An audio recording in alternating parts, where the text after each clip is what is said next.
Her til aften inviterede børneafdelinger for regionshospitalerne i Viborg og Herning til den sidste af 2 workshops, der skal sætte fokus på, hvordan forældre til syge børn kan blive mere trygge. Aften bestod af indlæg fra 4 private aktører, der på baggrund af den første workshop har arbejdet på forskellige løsningsforslag. Det er målrettet den sygdom, du har. Det har været meget fascinerende. Jeg vil sige, at workshoppen, vi var på her sidst, har været meget vel tilrettelagt og vel styret, og der er kommet rigtig mange fine oplysninger frem, og det er jo godt at få brugerne med, så vi ved, hvad der rører sig, så vi ikke bare handler i blinde og tror, at vi ved, hvad der skal til. Jeg synes, det har været rigtig spændende og rigtig dejligt at se så meget engagement fra alle de forskellige grupper. Der har været så mange gode idéer fra de forskellige indlægsholdere, og så meget engagement også fra andre aktørers side, fra sundhedsvæsenets side og fra forældregruppen.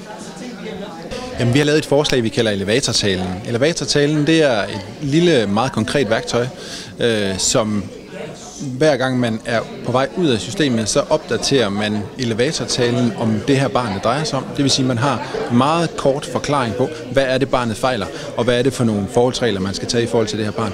Den elevatortale kan man så bruge i alle de instanser, man kommer ud til som forældre. Det kan være så skolen, som jo bliver konkret, når man kommer ud igen. Det kan være så i andre dele af sundhedssystemet. Det er et værktøj, der gør det let ret hurtigt at overskue, hvad er det her barn, det fejler, og hvad er det, vi helt konkret skal gøre og forholde os til. Jeg synes, det har været rigtig interessant, for det er både rent personligt, synes jeg, det er en spændende proces, og det sætter nogle følelser i gang, fordi jeg netop selv har prøvet at have børn indlagt.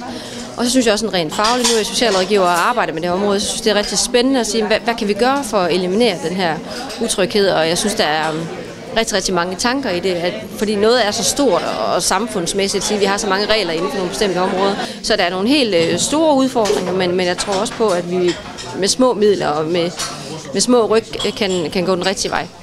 Ja. Det at gå ind og lave ting som det her, det er noget, der man kan sige det vigtigste i den del, det er at få indsigt. Og det må man jo sige, det her det giver jo indsigt. Vi har hørt forældre, vi har hørt sundhedspersonale, vi har hørt en hel masse komme med input, og så har man bedt nogle aktører, som ikke nødvendigvis er i den her verden i forvejen, om at komme med nogle bud. Det der kommer nogle bud på, det er at vise sig, at mange af dem her har kredset om det samme, men det er jo interessant at tage indsigten og så putte nogle forskellige aktører på det. Og det synes jeg, der kommer nogle spændende bud på, og forhåbentlig også nogen, som vil kunne komme de her forældre til gavn, som har været her i aften, og også på sundhedsafdelingen.